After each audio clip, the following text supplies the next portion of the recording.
Hi, I'm Shelley Cohen, founder of From ShelleyWithLove.com, and this is challenge number 2 in Beauty Challenge Week. Gimme Brow. Today I'm going to show you how to take your brows from so-so to whoa using 3 different techniques. So let's get started. Technique number 1 is by far the easiest, brow powder. Start by combing through the brows with a spoolie or a toothbrush. You want to make sure that those pesky little brow hairs are all in place so that you can easily see where you need to begin to fill. Take a brow powder or an eyeshadow that's a couple of shades lighter than your actual brow colour. Today I'm going to use a combination of 2 MAC eyeshadows, Wedge and Corduroy. I'm going to use my MAC 204 lash brush and 266 small angle brush to fill the brows in. Starting at the base of the brow, use small feathery strokes, pushing in the brow powder or eyeshadow.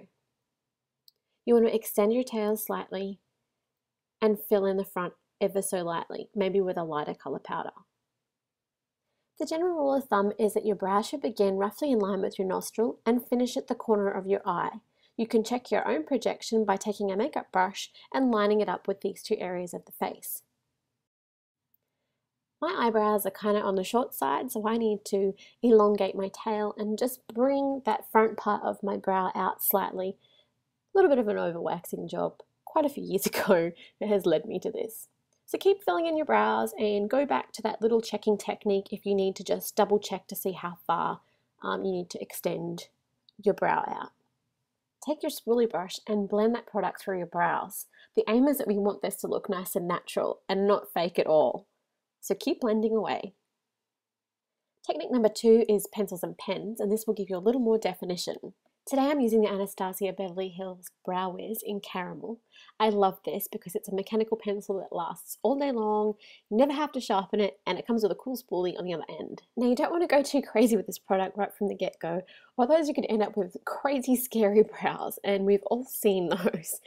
So what you want to do is basically use tiny little light strokes to emulate brow hairs, just little by little, checking as you go, and don't pay too much attention to the front area of your brow, but just fill it in slightly, and then you want to make sure that you blend well using the spoolie.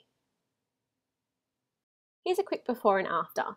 You can see the brow on the right side of my face is looking a little more bold and a little more defined than that on the left side of the face. Technique number 3 is by far the trickiest, pomades and gels. Today I'm using the Anastasia Beverly Hills Dip Brow Pomade in Soft Brown. This product is amazing. It literally stays on all day, and if you don't wash your face that night, it will stay on until the next day. So I'm just going to take my 204 lash brush again from MAC and quickly run through my brows. Then, using the 266 small angle brush, I'm going to dip that in the pomade and just lightly run that through the baseline of my brows. Basically the same technique as what we used previously, but you want to go a lot lighter and blend that product through. A little bit goes a really long way. Use that spoolie to just recomb through your brows and make sure that everything is blended well. You always want to take the lightest amount of product first up. You can always go back in and add a little more where you need it. If you have crazy brows that have a mind of their own, a bit like I do, you'll want to use a brow gel. I'm using the Anastasia Beverly Hills Tinted Brow Gel in the color Caramel. You could use one that's clear, or you could even use a hairspray on your spoolie brush or toothbrush. Just want to run those through the brows and keep them nice and flat and in place all day. The final optional step is to use a highlighter underneath the arch of your brow. Now I'm just using MAC Vapor here and a 195 concealer brush to gently apply it to the brow bone area. I like to blend it through with my finger. Now you could just use your finger to do this straight from scratch rather than using the brush. And there you go, bold, defined brows that look natural. I'll link all the products that I've used in today's tutorial in the bottom bar below.